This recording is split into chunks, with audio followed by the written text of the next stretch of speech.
اور اگر ان سے روگردانی کرو گے تو وہ تمہارا کچھ بھی نہیں بگاڑ سکیں گے، اور اگر فیصلہ کرنا چاہو تو انصاف کا فیصلہ کرنا کہ اللہ انصاف کرنے والوں کو دوست رکھتا ہے۔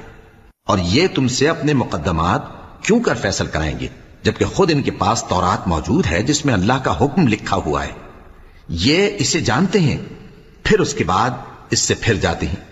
اور یہ لوگ ایمان ہی نہیں رکھتے۔ بے شک ہم نے تورات نازل فرمائی جس میں ہدایت اور روشنی ہے، اسی کے مطابق انبیاء جو اللہ کے فرما بردار تھے یہودیوں کو حکم دیتے رہے ہیں، اور مشائخ اور علماء بھی، کیونکہ وہ اللہ کی کتاب کے نگہبان مقرر کیے گئے تھے اور اس پر گواہ تھے، یعنی حکم الہی کا یقین رکھتے تھے۔ سو تم لوگوں سے مت ڈرنا اور مجھی سے ڈرتے رہنا، اور میری آیتوں کے بدلے تھوڑی سی قیمت نہ لینا، اور جو اللہ کے نازل فرمائے ہوئے احکام کے مطابق حکم نہ دے تو ایسے ہی لوگ کافر ہیں۔ اور ہم نے ان لوگوں کے لیے تورات میں یہ حکم لکھ دیا تھا کہ جان کے